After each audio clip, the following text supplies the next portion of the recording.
Shubor nakashlem jong unong san Hima.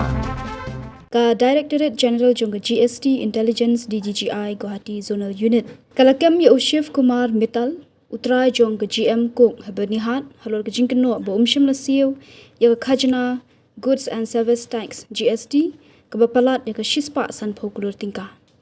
U Mittal ula Shakam na Tinsukya Hagjan Miet Jong Sngit Hodiem Hadien bekinong toket kilalap iki sabut yaki kot kisla kibala shnat hok kila ong ba ulat hiet yu ukuk naki katuk ani tali ki Karkhana kibala penyat ba an hakajela Meghalaya bat buri i jing thiet ling ba ki kot kisla kibala shushna thok kibala penmi hakakerteng thok jong ki company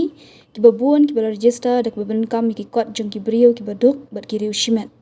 ki telong khubor ki thu ba umetal ula yo ki kot kisla kibala shushna thok kabala palat ek shispa san Klur tingka ban buri ek jing die jing thiet ban kya na jing Siew ek Khajna ka kerteng ke jong u kalami hadien bukla don ke jing toket halor ke jing jor palat ki brio ki bashna thok ki kot kisla kabala paw hapo Guwahati hak ba saungut ki brio ki la shakem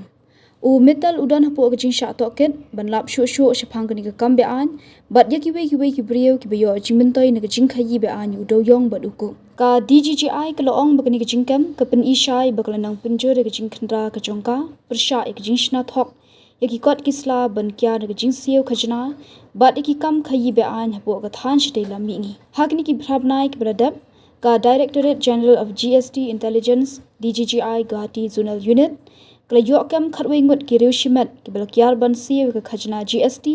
hak jila Assam Meghalaya Nagaland Arunachal Pradesh bat West Bengal katkum ki tolong khubor uni ubashakam uladan ti hote kenhun ka blaylam hakaban shna thok yaki kot kisla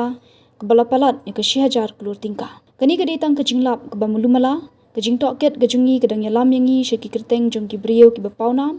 ngin shemi ki linti ki bakhlan bat ki bating e persha ki khle nong penyat bat ki Karkhana kok bean ki batrikam hakaleng ki than nong gendong jong ka Meghalaya bat Arunachal Pradesh lapan paw ki ofisar